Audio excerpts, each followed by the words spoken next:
What's going on, guys? Welcome back to the channel.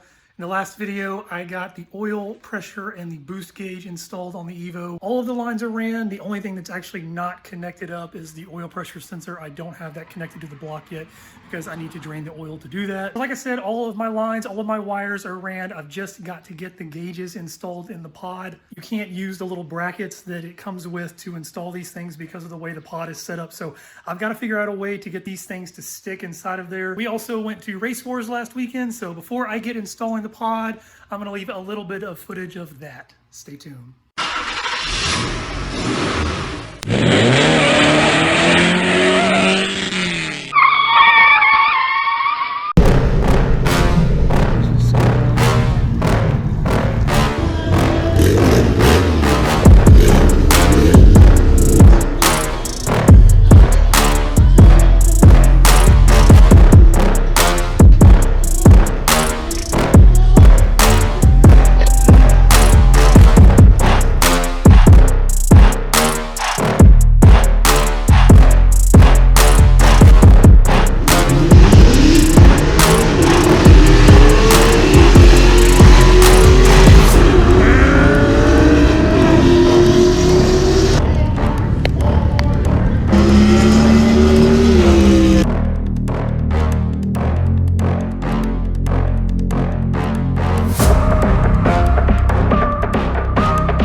Hope you guys enjoy the stuff from Race Wars. We didn't get to stay too long because we took Jagger and it was very, very hot. I've got everything temporarily just kind of set in here right now. Obviously, the gauges are not set back in there permanently. As you can see, they move around like there's no way of actually getting them to stick, and you can't get the brackets behind this because there's no way of getting up in there. You saw the ethanol gauge monitor install. I use a little bracket that it came with, but there is a full-on opening underneath here. So I've looked up a few things to try. I've been told that you can use like a little rubber band, a small rubber band. You can wrap electrical tape, or you can just get like some 3M double-sided adhesive tape. It's got to be a pretty snug fit, and they are fairly loose in there. The other thing that I want to use is I want to connect these visors on there somehow. So if you look at all four corners, there's a little bubble. 1, 2, 3, 4. And those little edges that stick out, it actually grabs onto the gauge. So this would hold it tightly if I could get this side mounted to the pod somehow. I think I'm going to try the easiest thing first and just use some electrical tape, just wrap it around the edge right here. It should, once I get it built up enough, it should create a nice little friction and hold it in place. I'm going to get all the wiring undone, and I'm going to get this pod taken out of here and just do some test fitting.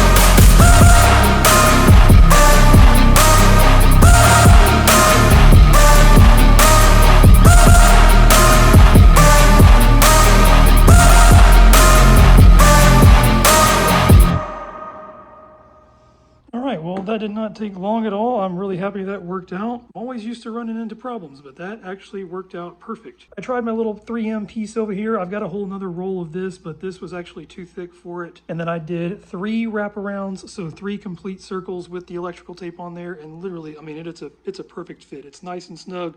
I mean, I can shake the crap out of it. It's not going anywhere. And if I need to actually do something to it or service it,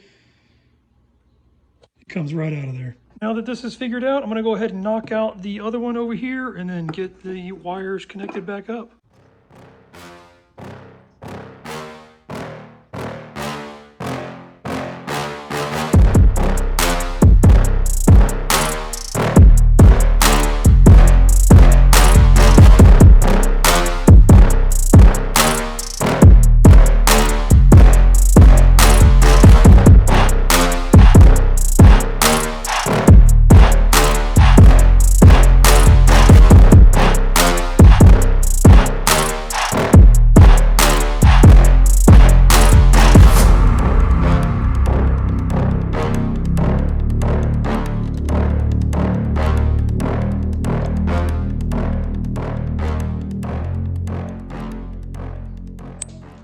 I got the pod all mounted in. This thing was a little bit difficult. If I had a second go at it all, I probably could have done a little bit better job. One of the hardest things is the previous owner did have this carpet. This thing was actually made for this dash, so I did want to keep this, but the only way to do that was to lay this down first, and then this had to go over it. So the double-sided tape on the bottom of this definitely caught a lot of these little carpet hairs on the edges. The other thing that I didn't realize is where the zip tie actually catches in it. I tried to go with what I thought was center, but this thing actually catches off to the side, and so it makes it a little bit more even over here. I actually had to redo this about 3 times before I got it right. And there is a little piece in the back. I tried to show you on camera,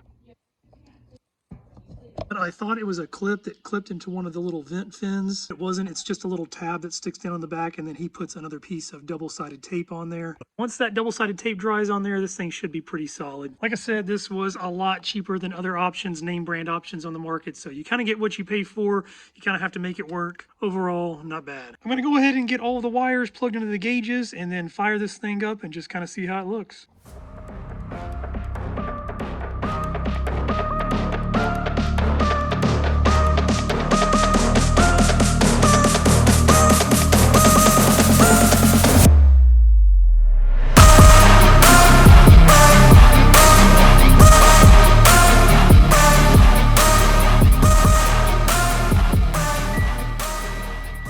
Everything is mounted up, everything is plugged back in, everything looks great. I'm sorry that the sun is kind of throwing the gauges off over here. Only thing that I did have to redo is the tape on this one, the electrical tape on this one.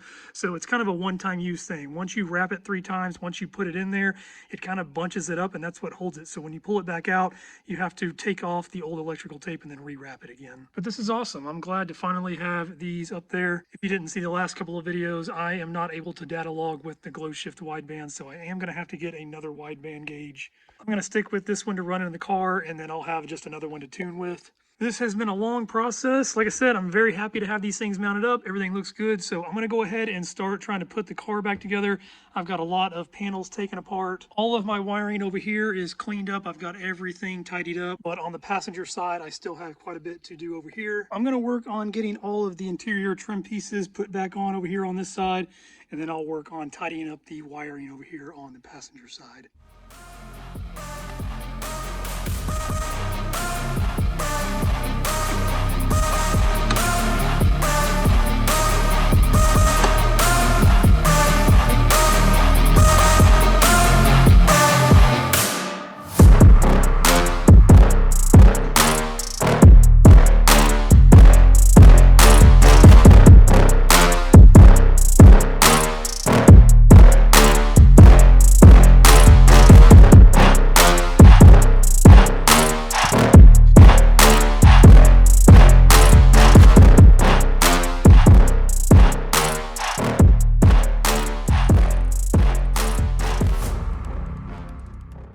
I got all of the driver's side trim back on. Then I finished bundling the wires on the passenger side over here. For the most part, I just bundled everything together. And then right here, when you get to the control boxes where I kind of split things up, I have the analogs just kind of coming off to the side over here. Since I'm not going to be using them, I just bundled them up together by themselves. Like I said, this will be the one cable that's kind of free. So I'm going to try to get all of this put back here in a somewhat orderly fashion.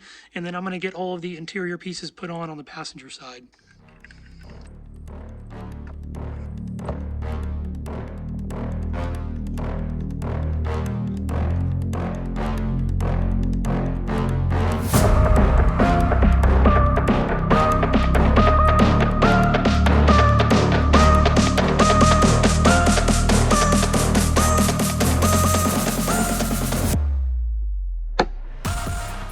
Passenger side is all put back together. I got all of my trim pieces put back on. The only thing that I did not do was this little interior piece right here. Like I've mentioned before, my wideband that I got from GlowShift is not able to data log and evo scan, so I'm going to have to get a different gauge to use for that. And to get to the sensor, I'm going to have to pull that panel off, and I don't want to have to take all of this off again. For now, I'm just going to leave that one off, but I really want to take the car for a little test drive. I have not driven it since I put the exhaust on there, so I really want to see how that thing sounds. And then I just want to see how well my gauges work. Because I did add the exhaust, the intercooler, or the charge pipes, and the intake, I'm not going to be doing any pulls. I may get into very low boost, but that's it. So I'm going to get this little center console piece, all of this kind of just put back together. I'm going to put these bolts in and then just kind of bolt this thing in so it's not moving around, and then take this thing for a little drive.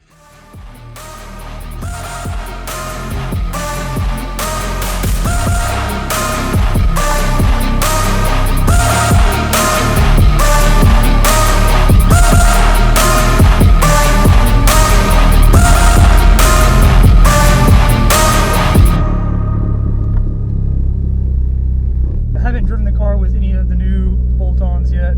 There is no tune right now. It's just running off of the previous tune. Oh, I think it's because of the injectors. AFRs look good though.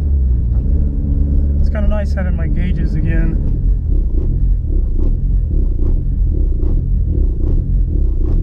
I don't know if you guys can kind of see what's going on there. When I push in the clutch, and then you look at the RPMs,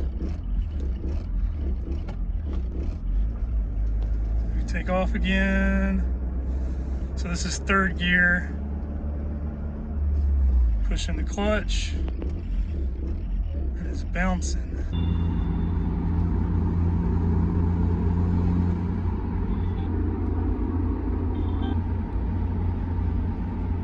This car drives amazing. I'm always nervous when I start to drive this car because I just haven't driven it enough, and the ST, once I finally got it built, I mean, it was so comfortable driving that thing. But I will say this, as soon as I get into it, like I said, I'm kind of nervous, like just to start driving it again. Just, I don't know if anything's gonna happen, but like I'm immediately comfortable. Like I really, really freaking love this car.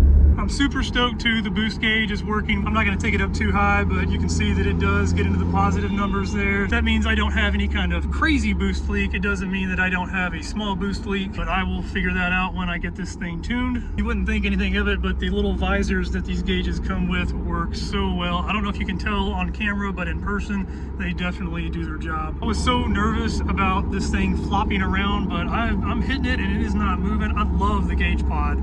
I was kind of crapping on it because I didn't really like how the install went, but to be honest with you, the double-sided tape is holding down and the zip tie is what really like snugs it up. And these gauges are not moving at all. I can see everything perfectly even when I kind of get on it a little bit. I don't know if you can see that on camera, but the whole car like kicked outward. It stopped itself, but that was weird. Is that some sort of, I don't know what that would be. Granted, I've never owned an all-wheel drive vehicle before, so maybe that has to do with something in that system, but that was weird. Dude, what is that? I'm beginning to think that it wasn't even a car that did that. I think it was the pavement. I don't know. Back from the first first little shakedown, everything seems to be working correctly. The car runs great. The only issue that I have, which you guys, I don't know if you could see it on camera yet, but I was talking about it on the GoPro. On certain turns, and it wasn't even sharp turns, the car just kind of seemed to step out. It felt like it was actually like sliding almost, but I think that it was getting power cut. So I believe that's the ASC system or the all-wheel drive system. I'm not sure exactly which one is which. To me, it just feels kind of like the car is just like stepping out a little bit. If anybody is an expert on this or has any information, please leave a comment below. This is the final install video for the GlowShift gauges. Everything's in, everything's working correctly, everything looks great. If you like the video, please hit the like button. If you want to see more content going on with the Evo, hit that subscribe button, and I'll catch you guys next time.